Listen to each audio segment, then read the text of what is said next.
All right, we are back in the shop working today. I figured it's a good day to get some work done. I last left off with trying to figure out how to get the floor opened up, and I think I figured out a good solution here. Using this little guy, I went and bought this. It's a good investment, the Air Force 12 CI plasma cutter. It's got a built-in air pump. It's small, but it gets the job done. I know it's a Hobart. I have a Hobart welder and a Hobart welder generator. I'm not sponsored or paid by Hobart. Would be cool, but no, I'm not. I just really like the Hobart brand. I mean, it works for the average farmer and hobbyist, which that's what we are. But I use this guy to cut pieces out. Boy, there's no way I was going to be able to get in with a tough spot right here to get the grinder. It just would have been a pain in the butt. Well, something doesn't look like it used to. I went ahead and took the doors off because we needed to get this top of the rocker. I realized we needed to get that top lip off the old floor that they had. So, yeah, I know I drilled holes. My spot weld cutter drill bit, whatever, didn't do the best. So what works for you doesn't work for me, but works for me doesn't work for you, so whatever. Now I'm gonna come through and hammer this flat. See, I got a couple lips here that are dipping. So I'm gonna take a block of wood and a hammer. We're gonna hammer that flat.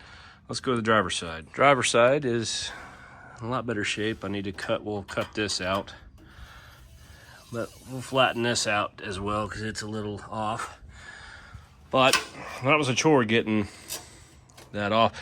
And for whatever reason, I have this rubber crap I had to scrape off.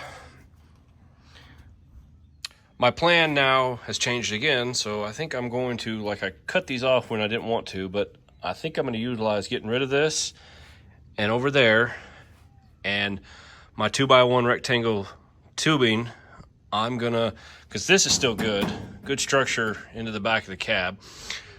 I think I'm going to just lay it on flat here, butt it up against this, and that's gonna be my piece across. And then I'm gonna come from the front here. I saw somebody else they did a 1x1 square tube so they could raise their cab floor just a little bit by an inch. I think I'm gonna do the same. And then once I get this way, we'll tack it in and come this way.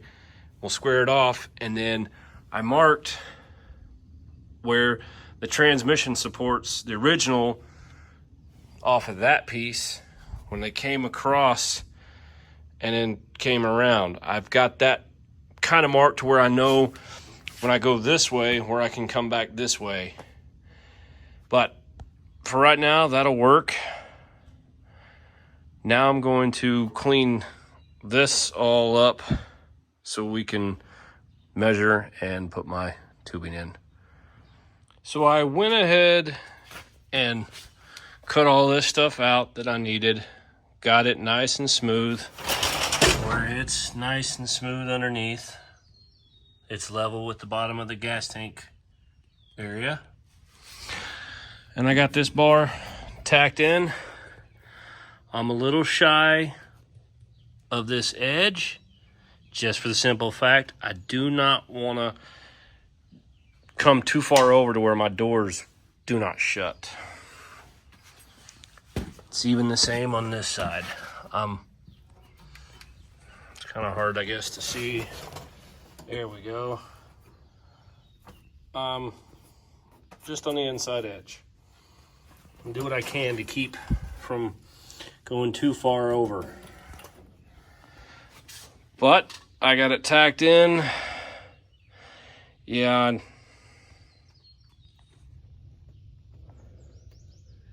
I burned through a little bit. Oh well. It's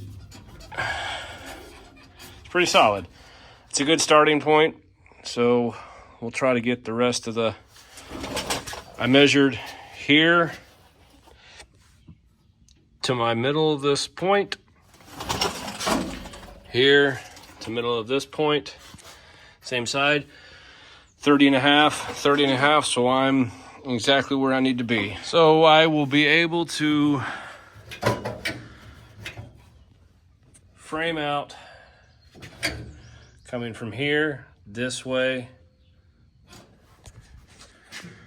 over here this way, and then we can get rid of that brace eventually, but I'll come maybe up to the front of the toe board here and run straight across. When things aren't as square as you'd like them to be, you make do with what you got.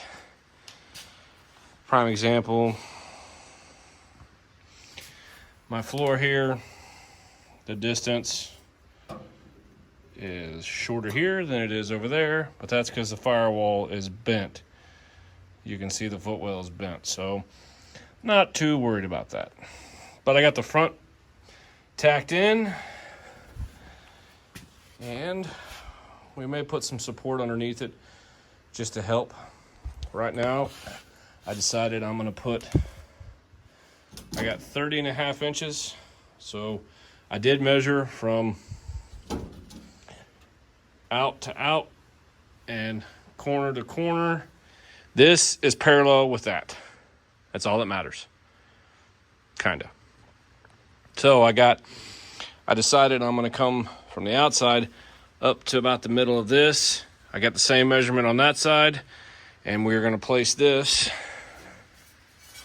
like so. Oops.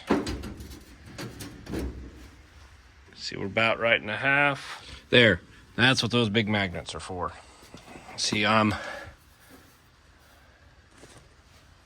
I just saw a drip, but it's raining today, so figured I'd get some work done in the shop. Here we go, there's a good measurement. I'm not past, I'm right up, there's a little bit of a space, but I'm right up on the edge. You see, this rocker's not the best, but hey, it's gonna do for what I want. So we'll put that right there. We'll tack that in. We'll do the same on that side, and then we will make a little corner to connect those two. And like I said, this may not be right, but you know what? That right there works. For what we're making here, that should work. And I'm still up in the air where I'm gonna put my brace, because I'd like a brace coming about where my seat area is gonna be. And then I'd like to put, I may come across, it might be overkill, but see my two transmission housing, that's where the original attached to. It's just really weak. Now, I got the back piece done yesterday.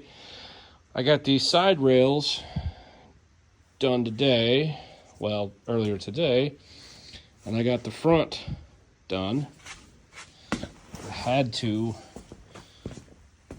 waste 2 pieces of scrap to figure this guy out, and then I had the bright idea, before I weld this in, my measurements are the same from corner to corner, 3 and 11/16, and then 3 and 7/8. I'm square, so it's the same over there. Let's make a template. So I made a template of that, and it should work. So that should give me a pretty good square base. I've lifted up a little bit, and it's pretty stout. I have no idea what I'm doing, can't you tell? But it's fun. Okay, template for the win. I think it's gonna work. Yep. I do think that's gonna work. Heck yeah. All right, let's get this tacked in. There we go. We've got the frame welded in, my 2 little corner pieces, the back, the sides. Yeah, buddy. We are smooth all the way across. That's hot still, but we are smooth all the way across. We have a floor pan now starting. Now I just need to figure out the geometry inside, and yeah, should be pretty solid. And in the next video, we'll go into depth about what happened here. Like, comment, subscribe. See you on the next one.